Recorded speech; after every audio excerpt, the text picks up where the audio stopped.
Do you think you know the best renovations for maximum return on investment? Think again. Discover the surprising home improvement that can triple your investment returns, and it's not what you expect.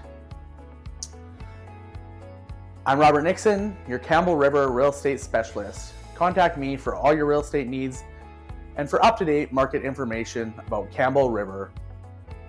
You can reach me by subscribing to my channel, giving me a call, booking an appointment below, or sending me an email. Are you curious about which renovations can really boost your property's value? Join us as we explore the top strategies to maximize return on investment, debunk common misconceptions, and share insider tips on smart renovating. Whether you're a seasoned investor or a first-time homeowner, this video will uncover the secrets to making your renovation count. Stay tuned as we transform spaces and investments. Return on investment for property renovations. Basically, to get a good return on investment, you must do the highest and best possible renovations for the lowest possible cost and be able to sell at the highest possible price, or rent, depending what you're deciding to do. I think your goal is gonna define how you treat that renovation or that property renovation, what type of strategy you use. But with that said, if you're gonna plan to rent it out, they always say that you should do high enough end renovations, that if you need to sell it, you can still sell it, and vice versa. I mean, if you're flipping it, same sort of thing, but you don't want to do too high end of renovations to the point where you are losing money because you've put too much money into stuff that maybe doesn't have the value for the people purchasing it, which is common when you renovate for yourself, so to your standards, or do something that, I mean, I was speaking to a realtor even recently where she put like this back deck and it was covered and it had all these features and stuff that were appealing to her and her husband, but she went to sell and she's like, basically, I'm taking a loss or I'm gonna break even because the stuff that she did was wasn't really there for the market on that house. They spent too much money basically on what the house could sell for, and she knew that, right? So yeah, it's important to maximize your ROI by doing the right renovations and not doing them either too nice or not nice enough to change the direction of what you want to do with that property if maybe the rental market doesn't work out or something like that. If you're going to flip to yourself, where you renovate and you pull the equity out and then rent it out, maybe you can't get enough rent based on the renovations you did, maybe did too many renovations or too much, or it costs more than you thought, so you have to sell it. So you want to make sure at least the renovations are high enough end that someone's still going to buy it as a buyer and it's not just going to be an overpriced rental property. So there's a few principles of budgeting for renovations. Setting a realistic budget based on property value, market trends, and importance of a contingency fund. This is a tough one. I think, like in any business, you need to be running your numbers again. Some people add a percentage, like a high percentage, to their renovation cost because it's so common that it ends up costing more than you expect. But if you have a good relationship with contractors and you do it regularly, then you maybe know that you can get quotes from those contractors and stay within budget or not stay within budget. As you work with them more, you're going to be able to create a more reliable relationship both ways, where they can accurately quote you for knowing what you want done into your standards.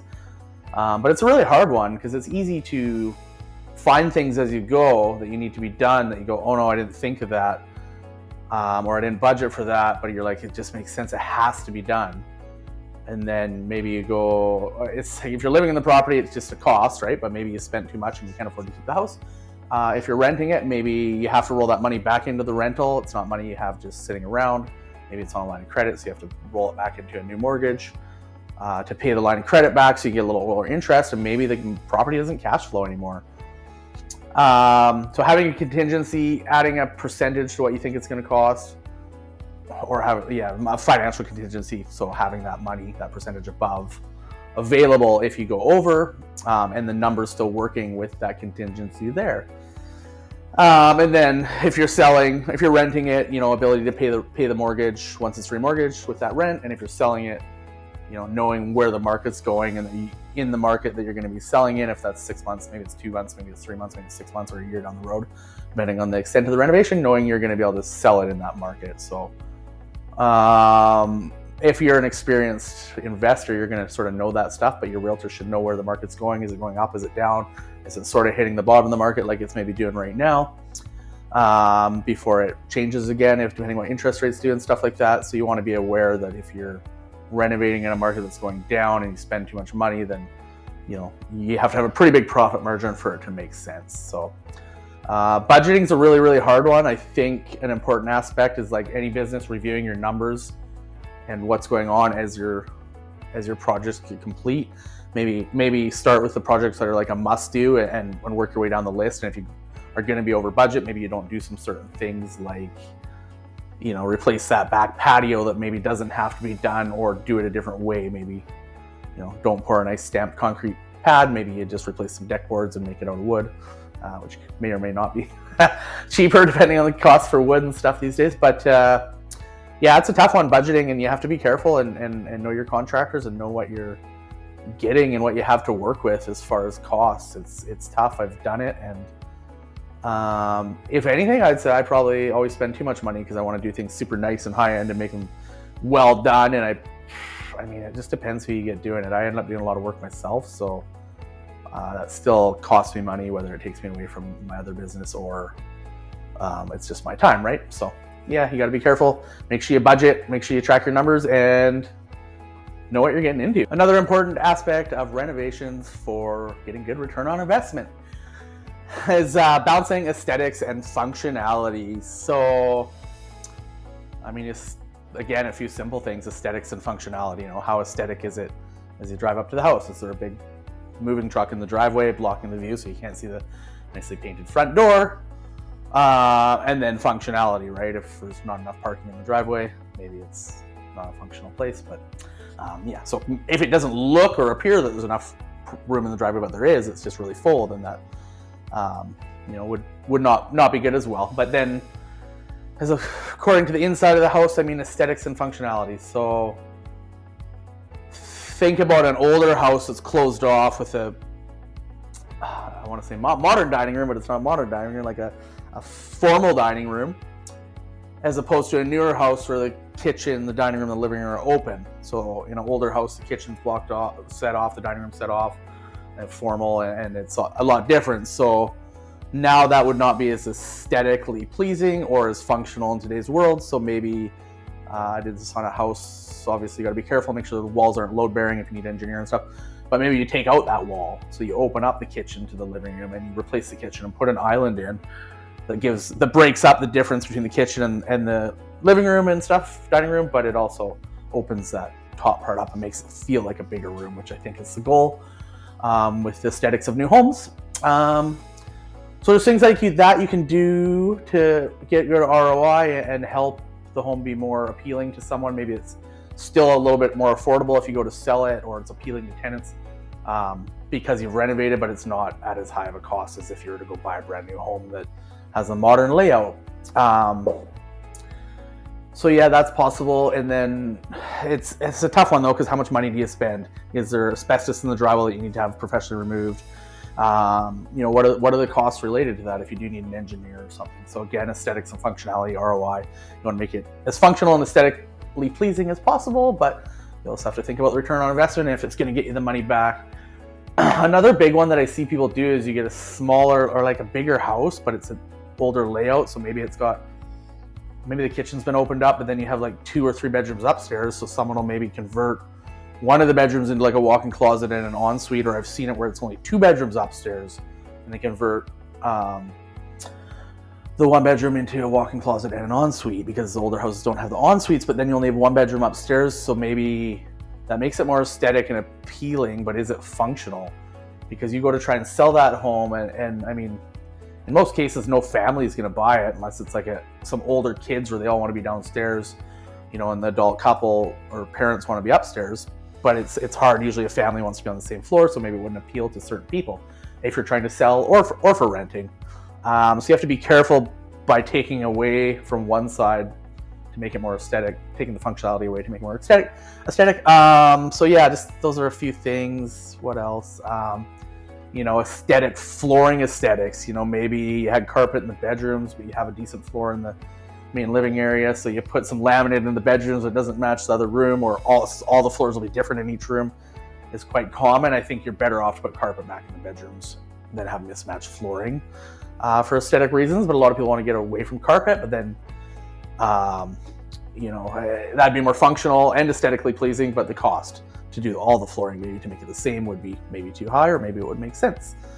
So lots of little things, not blocking off entryways, doors opening the right way so they don't, block functionality of going in, which is why maybe there'll be a pocket door somewhere.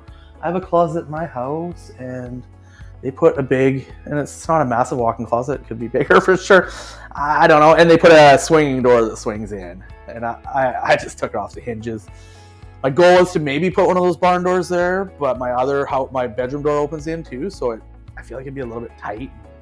If you had a laundry basket or something, you might catch yourself on the door handle, or I feel like it wouldn't be the best. So I thought about putting a pocket door in, or just like a nice blind type curtain thing, but I haven't done anything yet. So it's not super aesthetic because you can walk into the bedroom if I was selling this house and you can see in my closet.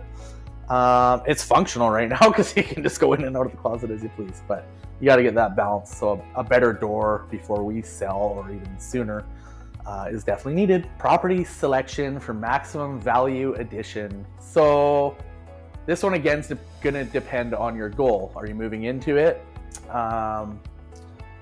And you only need 3 bedrooms, so you're going to pick a nice little cute rancher. You want 1 floor, and you're going to renovate to get the maximum value out of that property for what it is, because that's what you want to live in, and you want to be able to sell it at a higher value and live more comfortably while you're there. As opposed to something like a flip or a rental where maybe, let's say flip to yourself, or a rental where you're going to renovate it, remortgage it, and rent it out. Something like that, especially in this market with the cost of rents. I think if you buy a whole house, let's say you buy ranchers, they're a little higher cost. I don't know if they make the best sense for a rental unless you get them really cheap. So let's say you buy a 2-story house, you renovate the whole house, you try to rent it, but you have to make, especially with the interest rates and everything right now, the numbers are hard to make on Vancouver Island, BC. You got to put more money down, definitely over 20% to make the numbers work. Whereas somewhere else, you go to Alberta, maybe you can make it work with less down and more cash flow. So you renovate the whole house and try to rent the whole house out, and you need this huge number. So you're going to limit the amount of buyers that can afford it and possibly have a harder time finding tenants.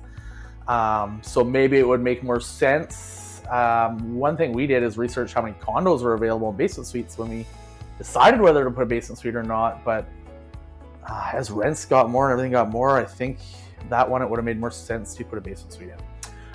So now you have a house, high rents, less people available. Whereas if you put a suite and had 2 2-bedroom suites, you could charge less overall rent, or probably make more overall rent, but divide it up into 2 places and make it more easily to find tenants and to share that house as a two apartments sort of thing. So that's huge, I think, when you're renting. If you're flipping it, I think, again, like in this market, in this time with the cost of housing and the limited supply, I think if you can do a flip that would add a suite, there would be more value than just doing the whole house. Because people maybe need that extra $2,000, $1,500, $2,500 income to supplement their mortgage so they can afford the house that they want and have a little bit nicer of a house, as opposed to maybe buying an older house in a more poor area if they maybe don't need 6 bedrooms, they only need 3 bedrooms upstairs. So I think as far as a flip or something like that, I think it would still make sense. Unless you're like doing the high-end waterfront property, which I think is a little higher risk, and again, higher priced property, same as a rental, you're going to lose buyers, right? You're not going to have as much ability to sell faster at the highest price. It's going to take longer, and you're going to have to wait for that right buyer. So yeah, selecting your property is important. Neighborhood, something I've always been, depending. I've never been the best at neighborhood. I try not to overthink it, but the problem is you go to a good neighborhood and you find a house in the same shape as in the crappy neighborhood, or maybe the crappy neighborhood's even better shape, and there's a huge price difference.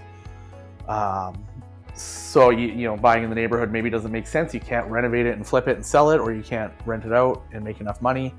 But I think with people are becoming a little more picky these days with tenants and buyers, and they want to be in this specific neighborhood or close to school catchments or things like that. And I think if you're a first-time home buyer, you shouldn't be too picky, and you should just get into the market and move up in the market, not look for your dream home in your first home. But it can definitely, you trade one thing for the other, right? You want a larger property, you maybe get a house that's more run down in that price range. Whereas if you go into town and you get a smaller property, you get a nicer house that's in better condition for the same price. So you got to decide what makes sense for you. Another aspect of return on investment is calculating your return on investment for your renovation project. This again is a hard one, so you need to first know, so we have some worksheets.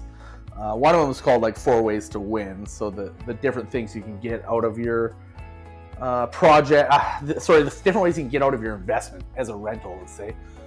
So your equity, your cash flow, your mortgage pay down, and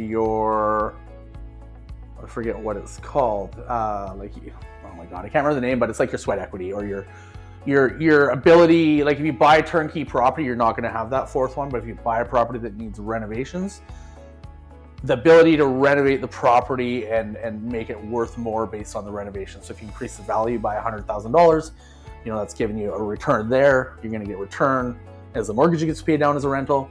You're going to get return on the equity as the equity increases, which it always does over time. We've seen crazy numbers like 35% in previous years, and then we just dropped. And I think we're about, I don't know what percentage-wise, we're about 90 grand in Campbell River below the market change in 2022. So you're always going to get a return on equity over time. It may go like this a little bit, but we usually, as an investment perspective, use a conservative like 5%. We wouldn't use a 10, a 15, a 20, a 35 because it's not realistic.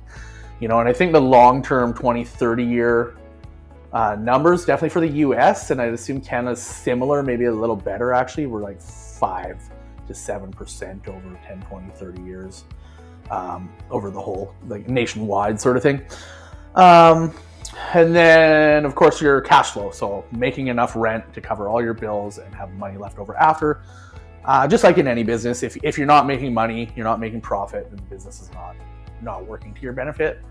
Which I think there's a few of them out there right now with interest rates going up, Airbnb rules coming in, or interest rates went up. They're hopefully going to go down soon. Airbnb rules coming in, cost of living, lack of maybe ability to fill your suites and stuff, depending on if things slow down on that end.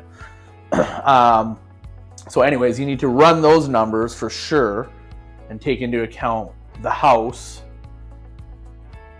the cost to buy it, the closing costs, the renovation costs, and what you can rent it for in that case, to be able to make those numbers work. And then that comes back to your renovations and them coming in at what you expect. I mean, if you're a contractor that does it all the time, you might just be able to throw numbers in there and know what everything's going on, kind of like a builder knowing the cost to build, right? Because you do enough of them. But if you do it for yourself, you don't do it quite as often, it's going to be hard. You got to make sure those numbers are really accurate, because it's really easy to gross the numbers up and boom, the numbers don't work, but maybe you didn't need to. So it's a bit of a complicated one for sure, and I'm not the best at it, and I have a hard time because I'm like, it's easy to fudge numbers and make them work, but then are you doing yourself justice, or are you going to screw yourself up down the road?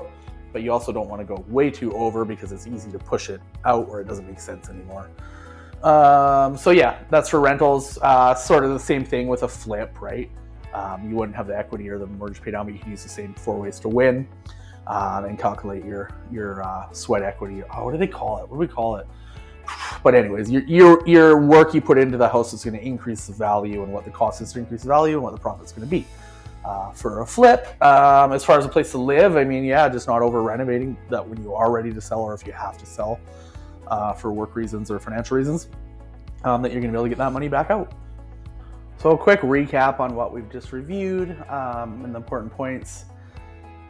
Make sure you have a budget for your renovations and know your costs, know what you're going to do for renovations, but be really clear on what stuff needs to be done, and go over it with a fine-tooth comb. Your inspection, make sure you know what has to be done, what doesn't, what can be left that's maybe minor, and even stuff that's not on the inspection, because inspectors won't look at the paint on the wall or the wear on the floor. They look for things that are sort of immediate danger or immediate problems to the home, sort of thing, like your roof, your building envelope, stuff like that. Identifying high ROI renovations. So again, kitchen, bathrooms, make sure you identify that, you know, if the whole inside's renovated, they haven't done the windows or the roof or the siding, you know, you got to do all those high ticket items. It might not make sense, right? If the inside's done but the outside's not, and those are really expensive things to do. Balancing aesthetics and functionality. So again, you want to make sure you have good aesthetics, but it's also still functional and within your budget. You may be able to make it have amazing aesthetics, it'd be amazingly functional, but it may be spending too much money for what your goal is. Then selection for maximum value addition, property selection for maximum value addition. So selecting the right property for your goal, whether it be the right neighborhood or the right layout or type of home. And then calculating return on investment for renovation projects. Again, the 4 ways to win. If you have an investment focused realtor, they may have some worksheets. I have quite a few, like the 4 ways to win. There's one where you do a simple calculation. If it comes out at like over 8%, then you like dive deeper from that. But if the rent versus the purchase price doesn't come out over 8%, then you just go on to the next one, sort of thing. So yeah, your realtor may have stuff like that they can share with you, maybe not. Avoiding overcapitalization, we just talked about, and again, just not spending too much. Well, we talked about it throughout the whole time, but not spending too much money versus what you're going to get out of it in the long run, so that you don't take a loss. Just like any business, you have to spend money. I think there's, you know, spending money can be a way to make money, but you have to be careful how much you spend and where you spend it. Thanks for watching. Don't forget to like, comment, and subscribe. If you like this video, keep an eye out, as I have multiple playlists that we'll be adding new content to regularly. Thank you for watching our deep dive into maximizing return on investment with property renovations. Remember, the right renovations can transform not just your property, but also your investment returns. If you have any questions or your own renovation experiences, drop us a comment below. We love hearing from you. Until next time, keep investing smart and renovating even smarter.